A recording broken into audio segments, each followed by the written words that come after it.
Alors, bienvenue au Eric Zone Podcast. Aujourd'hui, Daniel Laflamme, alias Émile Groff, qui est en studio. Salut Daniel. Eric! Salut! Récemment qu'on vient pas juste de finir le podcast. C'est ça. Mais avant de commencer, merci à tout le monde qui écoute le podcast, qui partage, qui nous donne des thumbs up, des likes. Ça commence sur Balado Québec. Allez visiter baladoquebec.ca pour les autres podcasts francophones québécois. Ensuite, ça se retrouve sur Apple Podcast. Si jamais vous êtes en voiture, vous voulez écouter un balado, allez downloader sur Apple Podcast. Ensuite, c'est sûr, ça se retrouve sur YouTube et Facebook. Alors, merci à tout le monde pour le partage. Merci à tout le monde qui partage le podcast. Salut Daniel, comment ça va? Ça va bien, toi? Oui, ça va. Fait que un homme à plusieurs chapeaux, auteur, compositeur, même qu'on dit auteur, compositeur, interprète. Oui, c'est une bonne façon de dire ça.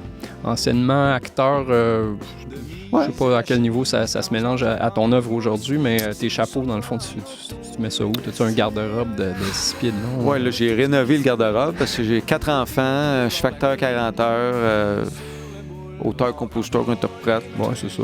En plus, il faut mousser la business de tout ça, là, essayer de... Pas le choix. Parce qu'Émile Groff, le band, ils sont plus pigistes là-dedans. Là.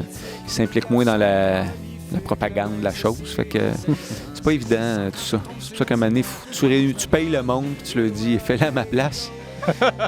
Puis ça amène de la quiétude. Moi, je me demandais avec la musique qui joue dans l'arrière-plan, c'est si on va se faire jouer un tour parce que Bandcamp ou YouTube vont se dire « OK, ça, c'est les algorithmes vont le détecter que c'est une tune qui existe sur... les droits d'auteur. Fait que ça, même si j'ai l'auteur en avant de moi, je vais me faire avoir, là. Puis il n'y a pas moyen d'accorder le droit rapidement. Ouais. Je sais pas trop comment ça peut fonctionner. J'aurais peut-être dû tester.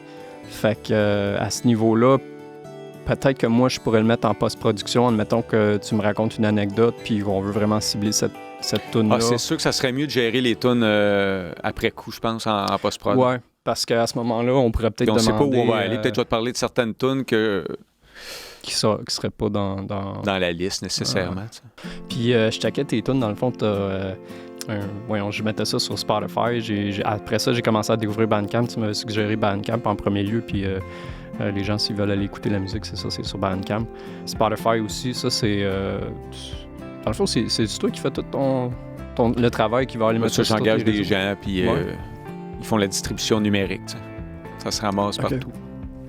En tout cas, c'est vraiment agréable à découvrir. Moi, j'ai vu... c'est étrange parce que j'ai vu l'évolution à l'envers. J'ai entendu un des albums en premier, puis j'ai vu vraiment là, la connexion avec peut-être la musique des années 70 au Québec. Il y avait vraiment la prose, la France, les livres français à cette époque-là. Puis la musique québécoise, il y a quelque chose vraiment des années 70 où c'est qu'il y a une richesse intellectuelle, puis... l'élaboration de la musique, je trouve que je l'ai entendu dans ce que tu as fait. Un désir de se créer aussi, un sentiment d'appartenance. Les gens étaient solidaires aussi, plus à cette époque-là. Mais c'est sûr que mes tunes trahissent un peu mes inspirations. J'écoute bien du Jacques Michel, du Beau-Damer. Le band en tant que tel dans ton projet, c'est vraiment... Il y a du talent là-dedans, là, c'est impressionnant. Moi, je suis vraiment choyé. Ouais. C'est des gars avec qui j'ai étudié au cégep la plupart, et eux ont continué à faire ça de leur carrière. Moi, j'ai eu des enfants, j'ai une job assez prenante, mes compositions. Fait que eux arrivent, puis ils cristallisent ça, puis ça donne des bons résultats. Ça apparaît dans les enregistrements, dans les albums. Ouais, moi, j'étais emballé à l'idée de parcourir les albums avec toi. Puis c'est drôle parce que tu les as découverts un peu récemment. Ouais, je suis pas cool avec c'est super. Mon entourage. Je suis le pire là-dessus, là, tu sais. Mais je trouve ça le fun parce que t'as un regard vraiment frais là-dessus. T'as pas de recul tant que ça. T'écoutais ça un peu cette semaine en lot. Toute la semaine, ouais. C'est ça. Fait que je suis comme excité à l'idée de reparcourir ça avec toi. Puis de... T'as un lancement qui s'en vient ou t'en es où avec le troisième album, c'est ça? Là, ça va être un vinyle compilation des 2 premiers albums, en fait. On va lancer 29 octobre. Ça va s'appeler Émile Groff, Les Grandes Lignes. C'est comme les 2 premiers disques. That's it. C'était quand même contraignant. Le vinyle, c'est comme 22 minutes par côté. C'était vraiment difficile de faire des choix, honnêtement. Et on y est arrivé. Puis éventuellement, on aimerait ça sortir Les Grandes Lignes, la deuxième partie, un peu avec plus une fin heureuse, là, mes 2 derniers albums que j'ai faits récemment. On le voit, l'évolution. Dans les premiers albums, je pense que ça, c'est un petit peu plus... il y avait une touche d'humour qui était beaucoup plus présente. Ouais, puis... c'était plus ludique, plus humoristique. Ben, j'ai eu quelques drames dans ma vie aussi qui ont nécessairement influencé la plume et le reste. Puis il y avait le désir de faire bien des instrumentales aussi là, que j'ai exploité quand même sur mes fins heureuses. Là. Il y en a 5 là-dessus. Là. Ouais. Il y avait un petit peu plus de mélancolie, puis honnêtement, moi, je vais t'avouer que c'est mon album que j'ai préféré des... Ben, dans le fond, c'est les 3 plus le prochain qui va sortir maintenant, c'est ça, je comprends. Il n'y en a pas d'autres, en fait. Là, on va lancer un single en début d'année. Mais une fin heureuse. Ça, c'est comme 2 EP que j'ai réunis en un grand album. Mais c'était pas mal le dernier, puis pour un bout, là. Ah ouais, pour vrai? Ben, c'est parce que c'est cher aussi, là. À moins de faire des demandes de bourse. On est là-dessus présentement, mais là, j'avais financé ça quand même tout seul, cette affaire-là. Là. Mais avec les médias, avec les nouvelles façons de faire chez vous, puis enregistrer, ou tu sais, ça aide pas pour les coûts? Il n'y a pas de moyen de couper dans Moi, j'ai pas d'installation pour enregistrer. Je fais ça que Réservoir Audio, mes chums. Ouais. Beau studio. Mais c'est ça, faut tes rémunères, puis le band, puis... C'est pas long que ça va vite. Non, j'avoue. Ça coûte cher. Ouais, parce qu'il faut payer les musiciens, il faut faire mixer, masteriser, puis la diffusion, puis la distribution. Ben oui. Tabarnouche, ouais, non, j'avoue. Ouais. Mais t'as un band chez vous, j'ai vu ça sur Facebook. Ben c'est ça, je les forme tranquillement. OK, c'est ça que tu vas faire dans les prochaines années. Ben non, c'est tellement excitant. Là. Mais j'ai juste le plus vieux là, qui s'accroche vraiment à cette passion-là, qui d'ailleurs a commencé son secondaire en musique à Saint-Hubert, André Laurando. Lui, il triple, il est mélomane. On écoute West Side Story ensemble comme des fillettes. Là, Ouais, on aime ça. Mais les deux autres, non, j'ai slacké un peu. Commencé à avoir moins de fun. Là. Ben, ils n'ont pas le choix d'avoir un passionné comme père. Puis anyway, même les deux autres qui aiment plus ou moins ça, en ce moment, faire de la musique avec moi, ben Colin, en cachette, je les surprends à écouter du Doors puis du Chick Corea. Ouais, mais ils sont jeunes encore pour s'officialiser dans le monde de la musique. Ben oui. Mais qui écoutent de mes idoles, ça me suffit, là, de les voir écouter du Doors, puis d'aimer mieux le deuxième album, c'est agréable. C'est fantastique de voir, j'ai vu passer ça sur Facebook, là, les Jacques James et Seamus, en fait, que ça c'est... s'appelle, le band que j'ai fait avec eux, le Jacques James et Seamus, ça apparaît à l'écran, là. C'est-tu officiel? On pourrait, ben oui, c'est officiel, jusqu'à ce que ça le soit plus, honnêtement, mais... C'est vraiment un bon projet. Ce qui est impressionnant, c'est que le samedi, je leur monte une tonne, puis le dimanche, on l'enregistre. Wow. Alors, on fait ça vite. C'est brun, c'est tout croche un peu, mais écoute, pour le peu de temps qu'on se... Ben, vous l'avez le setup quand même. Vous êtes... je vous dis, vous avez les instruments, vous êtes... c'est fait bonne franquette, mais quand même... Le filmage est so-so, là, mais les amplis, les micros, tu sais... Ouais, les voisins, ils sont pas trop... Et smooth, la femme en bas, là, une Colombienne, une Chilienne. Elle danse dans sa cuisine. Non, elle sourcille sûrement. Là, ça doit pas être facile tout le temps, mais on a des bons voisins. Ouais, c'est le fun à voir, en tout cas. J'ai vu ça passer. Je les ai invités sur la chanson de Noël, Illumination. Ils ont chanté un peu là-dessus, sur Papa Pop aussi, sur mon deuxième album. Ils ont fait des papa un petit peu. J'essaie de les amener des fois là, quand c'est possible. Ben là, ton jeune qui rentre en musique, c'est à quel endroit? Quel âge qu'il a? Ben, il y a 12 ans. OK. J'ai hésité entre 12-13. Il y a 12 ans. Et c'est ça, le premier instrument qu'il a à son école, c'est la basse. Lui, il va traîner la basse 5 ans, puis en secondaire 2, ils vont y ajouter un autre instrument aussi qui va traîner les autres années. Fait que c'est 2 instruments pendant 5 ans que... OK, c'est une école faite pour la musique. Oui, c'est comme une concentration. Lui, est-ce que c'est lui qui a décidé de suivre ton... J'y ai suggéré fortement. Je savais que ça existait cette école-là. Puis il est mélomane, là, tu sais. Je te parlais de West Side Story, c'est fou, là. Il s'étonne par cœur, puis il écoute le vinyle en cachette, ça me fascine. Fait que pour qu'il aime ça à ce point-là, là, ça valait la peine d'aller creuser là. Toi, c'est à quel âge la bass? C'était quand que c'était? Toi, c'est ton instrument de prédilection? Ouais, j'ai eu ça tard quand même, 17-18 ans. J'étais allé au cégep rapidement. Je suis rentré vraiment so-so. Je suis sorti pas pire, là, mais ça s'est fait tard. J'avais envie de cet instrument-là, alors j'ai pris les moyens. Pour les respects que j'ai pour les autres gens avec qui j'ai jammé pour la bass, mais c'est ton professionnalisme que j'ai remarqué quand on a travaillé sur un projet. J'ai vu que t'étais tight, puis t'étais à ton affaire, puis tu jouais à la toune, puis c'était comme tout le temps bien livré, puis... l'instinct de survie m'a amené à ça. Déjà au cégep, j'étais de loin le pire des 4 bassistes de notre cohorte, là, mais ce qui a fait que je m'en suis sorti, c'est je travaillais. J'ai vraiment évolué rapidement. D'ailleurs, j'ai eu les éloges du professeur à l'époque, qui essayait peut-être de fouetter les autres aussi parce qu'ils s'assoyaient peut-être un peu sur leur immense talent. Mais regarde, moi, j'évoluais à vitesse grand V, puis eux autres, ils stagnaient un peu parce qu'ils étaient bons naturellement. C'est comme humain de faire ça, mais... Tu étais assidu, tu les as rattrapés, puis à un moment donné, ils se sentaient talonnés. Puis ce professeur, c'est à quel endroit, ça? À Sainte-Thérèse, Alain Turgeon. OK. Qui nous avait vraiment fait comprendre un après-midi. Regarde, Dan est vraiment moins bon que vous autres. Là. C'est vraiment le speech de... Prenez-le comme exemple pour essayer de fouetter les autres. Ouais. Mais bref, tu parlais d'I-John. Quand j'arrivais à la base, c'est un peu ça que je devais amener avec moi, l'idée d'être semi-professionnel. Oui, ça paraissait là que tu arrivais là, puis tu avais un respect pour le projet, puis je voulais... En tout cas, je m'en excuse à l'époque. Moi, j'étais pas un petit excuses, peu... Non, mais tu sais, j'ai fait de l'introspection, puis moi, l'anxiété, c'est quelque chose qui m'a toujours pogné, qui m'a toujours... qui est venu me chercher, qui m'a talonné, puis à l'époque, j'étais vraiment dans une époque où je m'en rendais même pas compte, mais j'avais vraiment un problème d'anxiété, puis...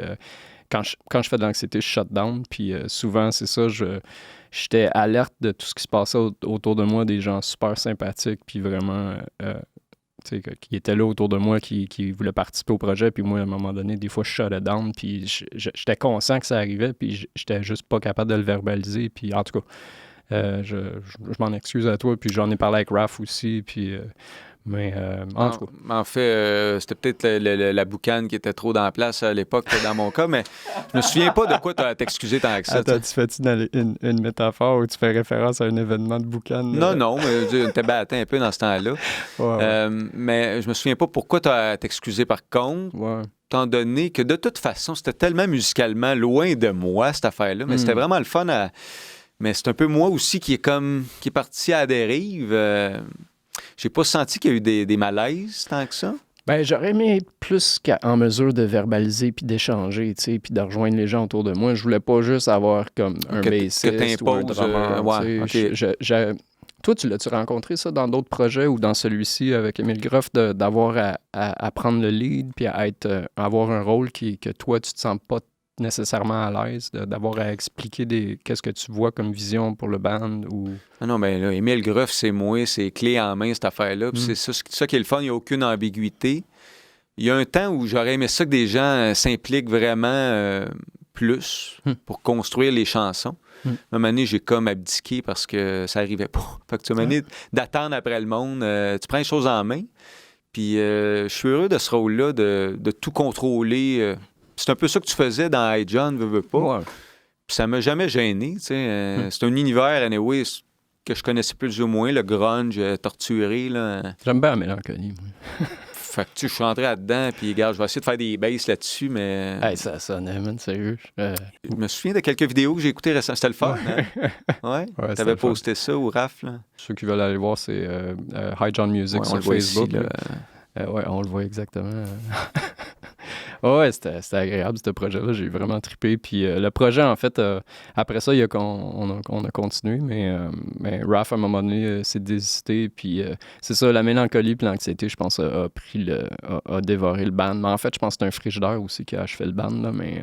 c'est-à-dire, rapidement? Histoire, si tu veux entendre une histoire... Raphaël, on avait Ravdi sur Facebook. Je peux dire son nom sur Facebook, mais en tout cas, Raphaël, le drummer du projet à l'époque, c'est ça. On avait déjà eu un projet, puis on avait vraiment une bonne connexion. La musique, on était 2 mélomanes, puis on tripait sur la musique, puis on aimait ça jammer. On avait des trips d'improvisation incroyables, mais c'est ça, on était vraiment juste un petit peu trop intense à un moment donné. Trop tout le temps. Là, à un moment donné, je l'ai dépanné, il est venu habiter chez nous, puis c'est à ce moment-là, on a monté un frigidaire dans l'escalier en avant. Puis c'était drôle parce qu'on était 2 épais avec un frigo de 500 livres. Mal équipé. Et boy, on a failli mourir comme 3 fois. Là. Puis j'ai dit, tiens, les 2 secondes, on avait réussi à le mettre à le wedger. On l'avait réussi à le wedger dans la porte ou je sais pas quoi. Puis on n'arrivait pas à le tourner pour l'amener à la dernière phase. Puis j'étais allé courir dans la rue, parce que j'étais en bas. On dit courir dans la rue, chercher un dos. Il est venu nous aider, on l'a fini. on est rentré là, puis le frigo, il l'a déposé, mais ça a coté une peinture à ma mère, qui était comme priceless pour moi, puis j'ai comme disjoncté, puis... Ah oui, il y a eu un événement marquant malaisant. Ouais, c'est ça qui a fait que tué I. John, définitivement. Le frigo a tué I. John. Après ça, j'étais plus capable. J'étais comme, j'y en voulais. Puis, ouais. Puis, j'étais juste pas capable de rééquilibrer. Ben, on a retravaillé ensemble, mais tu sais, moi, après ça, je le faisais chier. On enregistrait des trucs. Puis là, j'ai demandé de recommencer le drum comme 15 fois. Puis, Ruff, c'est un maudit beau drummer. Là. Tu sais, il puis Spirit, je veux dire. Il est jazzé. Pour qu'il était plus capable, t'as déjà été lourd un peu. Là. Ouais. Si, je l'ai. Il était Spirit, là. Ouais. Ah non, son côté il est encore, jazz, on le salue d'ailleurs. Ouais. On a jammé les 2 dernières années, mais là, il est à l'île de la Madeleine. Là, il est parti là-bas. Puis, mais en tout cas. John a été tué par un frigo. Puis, c'est ça. Mais c'est parce que t'avais dit la fumée, puis tu te souviens-tu, on jammait, puis on avait mis de l'encens. Chez vous, ça? Non, ça, c'était chez Raphaël. Puis on avait mis de l'encens, puis ça arrêtait pas de fumer, puis on était là qu'on jammait, puis j'avais mal à la gorge, j'étais comme... Puis là, à un moment donné, tu te dis, « Hey Chris, on l'éteint-tu, là? » Mais oui, le spirit, là, je me souviens pas du tout, d'ailleurs, c'est pas ce qu'il y avait dans l'encens, mais... J'y passe des fois. Je me souviens de ces jams-là, par exemple, dans un sous-sol, un peu glauque. Ouais, les plafonds étaient bas, il y avait des livres partout autour. Tu voulais traquer ce qu'on faisait, là. C'était comme... c'était stressant un peu là-dessus, là. Ne sachant pas trop ce que je faisais. Je sais pas s'il y a du stock qui existe. On avait enregistré des affaires qui sont... Peut-être Raphaël, il y en a. Là, j'y demande, je sais pas. Ben ouais, c'est ça, la fumée. Parce que ça m'avait fait rire, ça. Je disais, il y a personne qui le disait, mais la fumée... Pourquoi on ne l'éteint pas? Ben ouais, c'est parce qu'habituellement, un encens, tu sais, admettons, le contexte, soit que tu allumes ça, tu le laisses fumer pendant 10 secondes juste pour avoir une petite odeur d'ambiance. Puis nous autres, ça faisait comme 10-15 minutes, ça fumait. Là, c'est parce un espace restreint aussi. Ouais. Je sais pas si c'est une grande cathédrale, là. Un sous-sol. Aïe. Mais c'était... Ouais. Fait que c'était drôle. Une belle anecdote que je me souviens qui m'avait fait bien rire. Mais fait que dans le fond, toi, t'avais pas de problème de lead. T'avais pas le lead à prendre. Toi, dans le fond, tu composes tes tunes. C'est quoi ton endroit préféré pour composer ta tune? Prendre ta guide puis juste te laisser aller? Je sais pas. Il y a eu mille manières. Ouais. Souvent, ça part de... Je sais pas. Des fois, c'est une guitare ou un texte. Puis après ça, t'essayes de créer un blind date. Ben, il y a plusieurs niveaux, puis même, là, c'est un peu prog. Souvent, c'est des vieux textes, qui a eu 1000 versions musicales. C'est ça que je réalise, là. Puis à un moment donné, la version musicale colle, t'sais. Mais comme Petite Furie, sur mon dernier album, mon Dieu, qu'il y en a eu des versions de ça. Jamais la magie a opéré. Puis là, sais-tu quoi? Je suis vraiment content de... La patience a... apporté fruit. Puis dans le fond, c'est à quel niveau, je veux dire, t'as eu des différents textes ou c'est surtout non, le texte a toujours resté le même, C'est musicalement, t'arrivais pas à arrimer la musique avec les paroles? Exactement. Et pourtant, les accords étaient les mêmes. C'était comme on essayait un style, un autre style. Il y a eu beaucoup de styles qui ont passé. Puis là, c'est con, mais cette chanson-là, je l'ai composée en livrant la malle Petite Furie sur mon dernier album, qui joue présentement à l'arrière. Ouais. J'ai composé ça, bass, tout dans ma tête, en livrant la malle, comprends-tu? J'ai enregistré mes idées sur mon téléphone. Le riff est né là, le drum, le clavier. Si bien que j'étais excité d'arriver en studio, de dire, les gars, posez-vous même pas de questions, là. La tune existe, il y a tout dans le téléphone, les riffs. Puis ça me rend fier d'écouter cette tune-là, de dire, mon Dieu. Quand même, moi, brique par brique, en livrant le courrier, qui arrêtait des marches, tu sais, les gens devaient se demander à maudit. Le facteur qui chante en train de livrer le courrier. Ben, je veux dire, il faut... Ben, je n'ai composé plusieurs comme ça, en livrant à mal. Luc et Marie-Claude. Luc et Marie-Claude, c'est leur rapport à l'Arena, ils ont-tu comme d'autres endroits d'attraits touristiques ou endroits spéciaux? Qui sont vraiment spéciales à aller visiter? Ou, à Baie-Saint-Paul. Attends, de quoi? Non, mais C'est quoi ta question? tu parles de l'aréna. Ouais, ben, c'est une blague à la fin, mais l'aréna municipale s'appelle Luc et Marc-Claude à Baie-Saint-Paul. Vraiment, là. Oui, c'est deux patineurs artistiques qui ont vraiment eu du succès, qui viennent de la région, j'imagine. C'est un peu la blague que j'ai fait à la fin de la chanson Luc et Marc-Claude, mais tu sais, je le regrette, ça, sur l'album.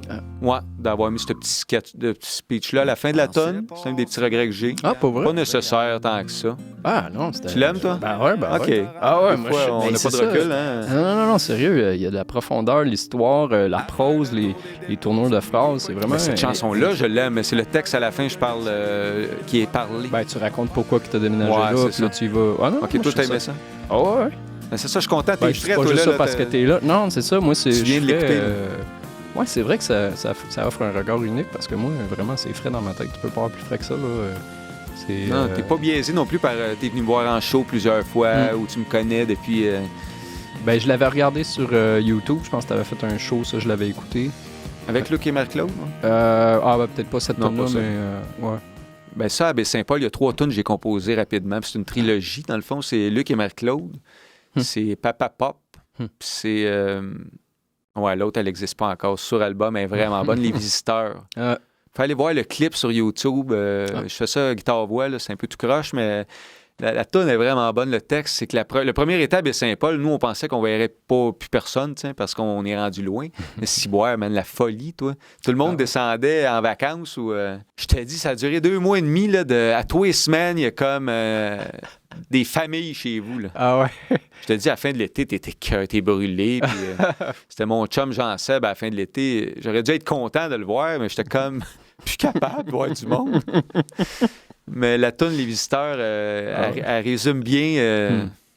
Ouais, voilà. Est-ce que ça va être sur la compile, ça, ou tu le gardes pour... Non, c'est un prochain album. Ouais. On va l'amener, celle-là, c'est sûr. OK. La compile, c'est des tunes qui sont sur les 2 premiers disques. Quoi. Tu disais tantôt que pour un bon bout, tu n'allais pas faire d'autres albums, mais honnêtement, si tu continues à faire ta run, puis tu es inspiré, puis tu enregistres tes tunes, puis tu composes comme ça, En fait, c'est que les tunes existent. J'ai 12 tunes prêtes à quasiment... Ouais, c'est ça. C'est l'argent vraiment qui m'a mis un frein là-dedans. Mais tu peux faire comme, je sais pas, c'est-tu Jean Leloup qui faisait ça, ou c'est que lui il allait aller chercher des subventions pendant l'été ou pendant l'hiver, il va puis après ça, pendant l'hiver, il va enregistrer ses albums, puis à l'été, il va faire ses tournées, puis... Ah ouais, c'est ça que je fais là, en ce moment. Là. Ouais. J'ai une fille qui travaille pour moi pour essayer de me faire acquérir des subventions, mais je suis pas très doué là-dessus. J'ai trop de chapeaux à mettre. C'est quand même un art de remplir ça, on dirait, les demandes de sub. Là. Mais c'est sûr qu'à un moment donné... financer soi-même ses albums. Là. Quand t'es Émile Groff en plus, là, ça devient un idéal à oublier. Là. Parce que ça coûte 20 000 faire un album. Là. C'est de l'argent en tabarouette. Là. Ouais. J'ai eu cet argent-là grâce aux tunes qui ont quand même roulé beaucoup depuis 2016. Tu sais, je l'avais, cet argent-là, visiblement, sinon j'aurais... Mais là, je l'ai plus. Puis, tu sais, j'ai 4 enfants, puis la vie coûte cher. Là. Wow. Fait que c'est un gros luxe que je me suis pété, mon gars, avec ça, là, d'investir autant d'argent. Tu sais, mais en même temps, regarde, ça s'est fait. Les tunes continuent à rouler sur Sirius, tout ça. Ah oui, t'es sur Sirius aussi? Oui, ben... C'est quelle la plateforme que tu as le meilleur retour de... Ben, c'est Sirius, c'est quand même payant, tu sais. Ouais. Je sais pas si ça va durer, mais beaucoup d'artistes font surprenant plus d'argent qu'on pense. Si Émile Groff a réussi quand même à en vivre de cette affaire-là, puis de se financer un album, c'est qu'il y a quand même des sous à faire là, mais c'est une réalité peut-être précaire aussi, là. Tu sais quoi tu ferais de différent, ou c'est quoi que tu trouves pour rejoindre les gens, c'est quoi qui manquerait? On n'est plus à pas Musique Plus comme fin des années 80, des années 90 avec le vidéoclip, là, ça... Le vidéoclip est quand même moins présent, malgré que c'est quand même un outil de partage incroyable sur les réseaux sociaux. D'ailleurs, mon clip de Noël, je sais pas si tu l'as vu, tu iras le voir, c'est vraiment cute. Illumination, allez voir ça, il apparaît ici. Oui, on le voit là, en ce moment.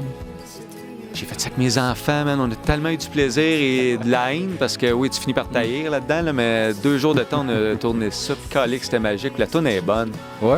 Elle est vraiment cool. C'est un beau projet, cette affaire-là. Je sais pas. C'était l'idée que ça revienne à chaque année. Ça m'excitait. Puis... Mais, tu sais, c'est d'autres sous, ça, là. Un single de même, là, c'est un 5-6 000 qu'il faut que tu trouves à un moment donné. Puis c'est... Ouais, t'as bien raison. Non. Je vois comme un artiste qui doit être connu puis qui fait de la musique vraiment, tu sais, de la bonne musique, puis il y a toujours cette embûche-là, mais à quelque part, l'être humain, il a besoin de ce défi-là pour réussir, parce que si c'était trop facile, il manquerait le défi, tu sais.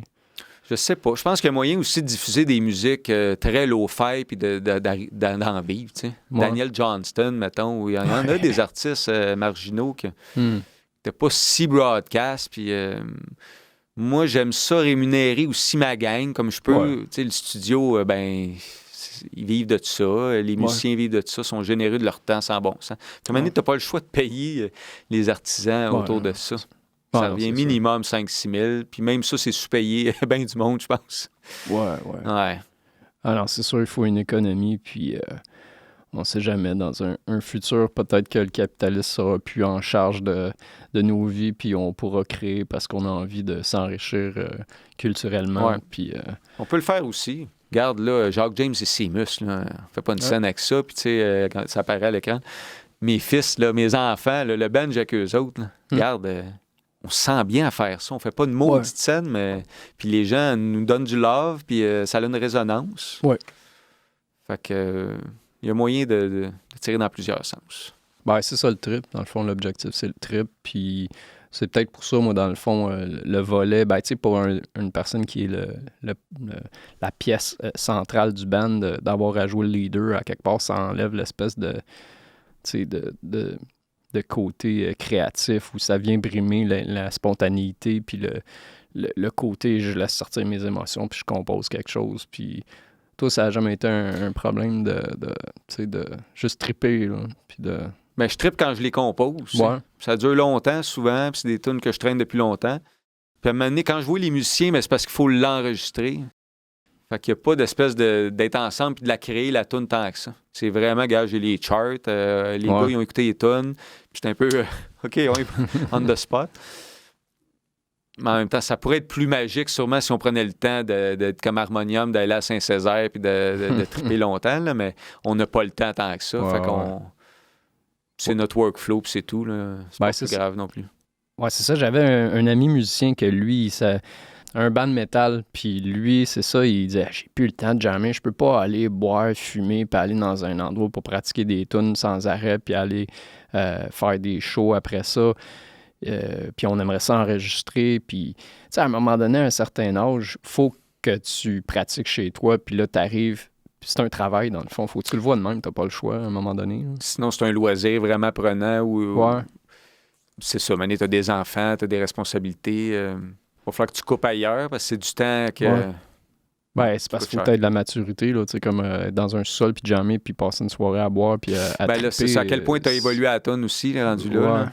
Ouais. Si t'arrives, t'es à jeun, puis t'es sur le café un peu, puis la toune, tu vois l'évolution, mais si c'est comme la débauche, puis que la toune a steppé, mais pas tant que ça, là. Ouais. Si je capotais tantôt, je suis en train de préparer les cartes SD, puis tous mes enregistreurs, puis j'avais fait un petit jam avec ma soeur, puis son chum. Puis j'ai enlevé la carte SD, je l'ai mis dans la circulation, puis je sais pas, j'ai comme reformaté la carte. Oh. Toutes des tunes qu'on avait comme jammé, juste improvisé, puis je capotais, man. Finalement, c'est ça? Ça n'existe plus. Ah, my! Ben, je l'ai fait avec un looper, puis je mettais ça sur le loop, puis tu sais, t'as des fois, ma soeur, elle chantait quelque chose, puis là, ça se retrouvait dans le looper. Fait que, tu sais, j'ai enregistré, j'ai encore le looper. J'ai cette version-là, mais après ça, on empilait avec d'autres improvisations par-dessus, d'autres instruments, puis tout, puis c'était écœurant, puis... Ah, mon Dieu, ça fait mal, ça. C'est des maquettes, c'est de perdu, c'est dans le passé, là. Mais, tes pépins techniques, toi, t'as-tu déjà eu des affaires que t'as comme... brûler Non, ça a bien été là-dessus, c'est vrai, c'est pas toi qui t'as pas tout l'équipement, toi, c'est vraiment tu t'en vas en studio une fois que tu l'as fait. Non, ils sont fiables, ça va bien dans la préservation du matériel.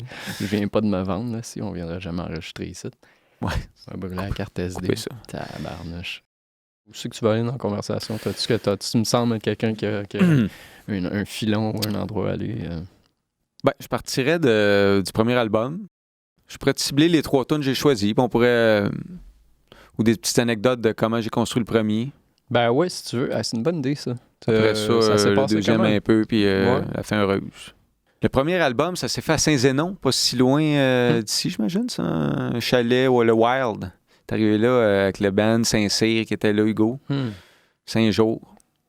Et on a fait le premier disque. Puis c'était écœurant le jour 2, j'ai une anecdote assez savoureuse. Là. Ah ouais? Saint-Cyr, nous, on est comme dans le boat, moi puis Fanté, puis on parle un petit peu dans son dos, dans le sens de... Il aime pas ça trop, les métronomes, tu sais, puis je sais pas ce qu'on y dit, c'est inacceptable, honnêtement, mais maintenant, ça fait 12 heures, t'es là, Ouais. tu placotes un peu dans le dos du gars, mais lui nous entend, ça fait comme 1 heure, là, puis il accumule, puis à un moment donné, on dit une autre affaire sur... On rit de lui un peu, puis asti, il explose, là. Il me dit carré, là...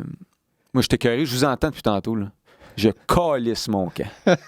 Le jour 2, tu sais. Tu viens d'arriver au chalet. Ouais. Ah, man, je me suis excusé, puis ça a vraiment fait un fret, là. Finalement, il est resté, mais ça a été 5 jours de débauche pour eux autres. En tout cas, moi, j'étais un peu en mode je chante, là. Je me couche tôt, puis, mais eux autres, là, c'était 24 heures sur 24. Ah ouais. Là. On est sorti de là avec 12-13 tonnes. Ça a fait le premier disque. Wow. Puis donc, toi, c'était tous des compos que t'avais. T'avais des maquettes ou il y a eu des tunes aussi? Mais ça, on les avait répétés quelques fois avant, pas mal. Là. Mais il y a des tunes qu'on est arrivé là, on savait pas tant où on s'en allait, qui sont nés là-bas. Fait que, il y a eu beaucoup. Ça a été long, la post-prod après aussi, l'embellissage de tout ça, là, trop long même. Hugo est décédé malheureusement avant qu'on lance l'album. Là. Ça, c'était un immense regret. Là.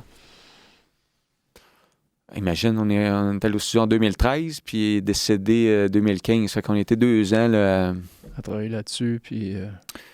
Ouais, puis il est décédé juste avant que finalement je me décide à le lancer. Ouais.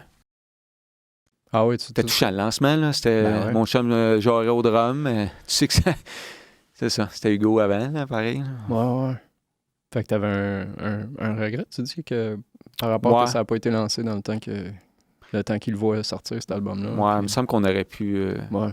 Peut-être qu'on était dans le déni de sa maladie ou qu'on s'imaginait pas que ça allait mener là, mais... Ouais, c'est tough, ça, des maladies comme ça, là, vraiment, tu le vois pas arriver, puis moi aussi, j'ai un ami qui est parti comme ça, puis j'étais dans le déni, puis quand c'est arrivé, j'étais comme, pour vrai? Ouais. J'étais comme... Mais ça a été suffisamment long pour qu'on l'anticipe. Je pense qu'on aurait quand même pu, mais anyway, à quel point lui, ça aurait fait une différence dans sa vie. Je veux dire, c'était pas facile. Puis peut-être qu'il aurait aimé ça être témoin de... Mais je pense qu'il avait la tête peut-être à d'autres. Comprends-tu? Peut-être c'est moi qui se fais une idée fixe là-dessus, mais... ça y a sûrement amené de la joie aussi. Là. Tu l'as supporté avec la musique. Vous avez connecté là-dedans. Puis lui, ça y a occupé ses pensées aussi à quelque part. Là. Tu as eu un rôle important avec lui pour l'aider dans ce parcours-là. Puis... à quelque part, c'était important, c'est de le créer, cet album-là, que lui, il en était sûrement fier là, d'avoir... ça, c'est sûr. Tout ce qu'on a vécu, on l'a pas perdu. Là, puis... Ouais. Fait que sur le deuxième album, il y a une tune pour lui, d'ailleurs, Débouler vers le ciel. Ouais. Écoute ça. Ça, c'est une de mes belles. C'est une instrumentale. Et d'ailleurs, on entend, assez loin dans la tune, si tu prêteras attention, probablement tu n'as pas remarqué, là, mais on entend Hugo qui dit... Je suis pas méchant, mais je suis fort. Puis ça, c'est une belle anecdote là-dessus aussi. Une des dernières fois, je suis allé chez lui, avant qu'il décède. Fait que, tu sais, il était fade out pareil, là. C'était pas la joie, là. J'étais là avec Guillaume et Vincent Lemaitre-Vierge dans le salon. Puis il nous racontait, Hugo, une anecdote sur une infirmière aux soins intensifs où il s'était choqué. Puis il était super drôle la manière de raconter l'anecdote, t'sais. Puis j'y ai même demandé, hey, je peux-tu t'enregistrer qu'il raconte l'anecdote? T'sais. Peut-être c'est inconsciemment un moyen de se souvenir, Hugo. T'sais. Il y a peut-être un peu de... C'était peut-être voulu de ma part de dire... Fait qu'il l'a dit. Je suis pas méchant, mais je suis fort. Ce qu'il avait dit à l'infirmière. Et on l'a appliqué sur la chanson Débouler vers le ciel. On l'entend, c'est pas fort, mais c'est touchant de savoir que c'est le dernier enregistrement que j'ai de lui. Quand il nous contait cette anecdote aux soins intensifs-là, qui était pas si légère, mais il était tellement funny dans son delivery. Là. Fait qu'il a gardé la bonne humeur. Il était entouré de bon monde, puis ça lui a permis de garder la bonne humeur. Puis, il était très résilient, puis il était très positif jusqu'à la fin. Ça a été vraiment... Ouais. J'ai vu passer la nouvelle, puis quand j'ai vu passer la nouvelle de son décès, j'ai pensé à toi, puis je connaissais pas trop cet univers de la TV, puis les émissions sur lesquelles vous avez travaillé. De nom, là, tu sais. Mais... J'étais un petit peu plus vieux, fait que je connaissais pas vraiment, là, mais j'ai vu passer, puis ouais, c'est la toune, quand je l'ai entendue, ça a comme fait « Oh, OK, ouais, c'est... Ouais, c'est une qu'on a bien réalisée, ça. Je suis très content de celle-là. Mes instrumentales, en général, là, mon Dieu que je les aime. Pas que je m'aime pas au chant, mais c'est des tunes souvent qui ont mûri longtemps aussi en moi, tu sais. Fait que j'arrive là, puis j'ai comme une idée vraiment précise de ce que ça doit être. Puis les gars sont assez doués qu'ils me l'accordent là, sur un plateau d'argent. Puis elle, la magie a opéré. Là. Ben, c'est un autre aspect de ta musique, c'est une histoire, puis tu le vois que c'est ton histoire. Tu as plusieurs références à des gens autour de toi, puis des noms, puis... Comme là, je vais en écrire une à propos de toi en sortant. En faisant ta run, ouais. Peut-être sur nos ex et futurs, là, parce qu'on a été liés par les femmes. Ça, il y a un filon là, certain. Ah ouais, ben ça, c'était un peu étrange, là, mais... Pas besoin d'entrer là-dedans, là. Non, pas besoin. Nous, on le sait. Il faut se laisser inspirer par la vie, puis par les gens autour de nous, puis... Ah non, mais avec du recul, le deuxième, là, au niveau du son aussi, parce qu'on s'est amélioré aussi au niveau du mix, puis tout ça, je pense, versus le premier qui est artisanal, puis on fait tout avec le pouvoir de notre volonté, là, ou je sais pas comment dire ça, mais le deuxième, on a quand même pogné une espèce de coche là, sur le volet studio, je trouve. C'est-tu toujours la même équipe qui était avec toi pour les deux albums? Sensiblement. Non, il y a eu des petits mouvements d'effectifs, mais... au niveau de François Delfante, l'enregistrement, en tout cas, c'était avec le même gars. Le choriste était moins là sur le deuxième. Ça a apparu, ça, quand même, parce que sur le premier album, il a fait une espèce de bon job, là, Marc-André Barbeau. Là. Puis on a mis beaucoup de temps à faire des backs, là, Beach Boy style. Puis ça a vraiment enrichi le premier disque. Puis sur le deuxième, il est là encore, mais il était venu plus comme en pigiste. Puis c'était moins... ça avait moins macéré, là, c'était moins inspiré. Sur le troisième, il n'est pas là du tout. C'est mon amie Amélie Pitre qui vient faire des backs. C'est super cool. J'ai toujours rêvé d'avoir une femme qui chante avec moi. Fait que, elle a réalisé mon rêve. Ouais, ça sonne bien, sérieux. C'est ça, on voit qu'à tous les niveaux, il y a vraiment une recherche, il y a vraiment l'écriture, la musique, les musiciens, le talent est là. Puis... l'enregistrement est bien fait aussi. C'est vraiment bien réalisé. Puis, m'arrêter de te lancer des fleurs. Non, c'est correct. Premier album, c'était Saint-Zénon. Puis, vous avez fait le mixage. Ça, c'était pas pendant 5 jours. Là. Non, c'est ça. On a vraiment fait les basic tracks rapidement. Puis après ça, il y en a même qui ont été complètement faits ailleurs. Il y en a 3. Il y a eu Funk Food, qu'on écoute à l'instant, qui est une de mes préférées. Une petite belle anecdote sur Funk Food, honnêtement. Là. C'était dedans. Tu as écouté Funk Food? Elle te dit rien, hein? Ben, je vais l'écouter, puis je vais dire, ah ben ouais. Elle est vraiment le fun. C'est laquelle, on peut bien l'écouter 2 secondes. J'ai toute une anecdote sur elle. On vous invite, en fait, à aller sur Bandcamp, chercher Emile Groff sur Bandcamp, puis section merch, il va y avoir les 2 albums qui sont là.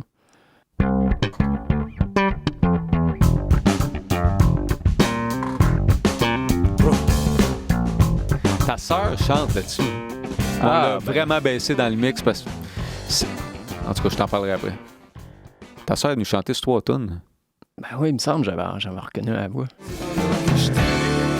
Il y a quelque chose. Ça, c'est Hugo. Il y a quelque chose.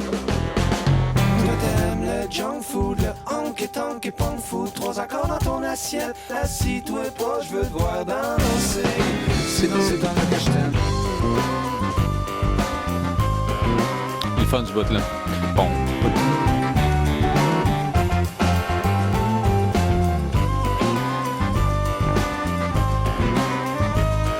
On l'a bien mixé, elle, je trouve.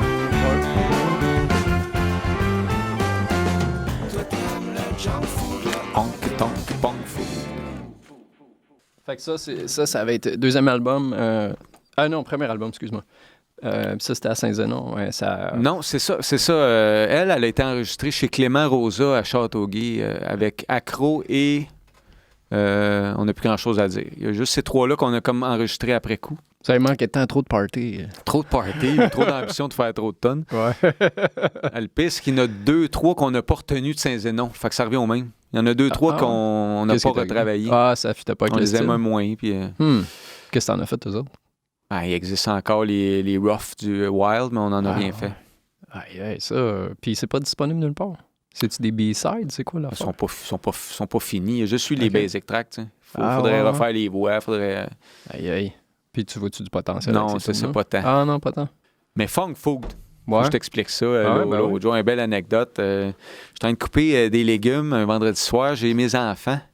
Et j'écoute l'émission d'Alexandre Courteau de Funk le vendredi soir. Puis c'est Herbie Hancock, la tune Caméléon qui joue. Moi, je capote parce que j'aime beaucoup cette tune-là. Puis les enfants aussi la connaissent, fait que je les invite à venir dans la cuisine. On craint que le son, mon gars. On danse, on a du fun. Et la tune se termine, c'est quand même 13 minutes. Là, là il dit tout de suite, M. Courteau, la prochaine chanson, c'est Daniel Laflamme alias Émile Groff. Ouais, tabarouette. Là, il dit un peu qui je suis, et mon projet, il résume ça rapidement, puis il dit on va écouter la chanson Funk Food. Mais voyons donc. Après Herbie Hancock, toi. Fait que là, je veux craquer le son plus, mais il était déjà à 10. Là, je recale les enfants. On redanse dans la cuisine.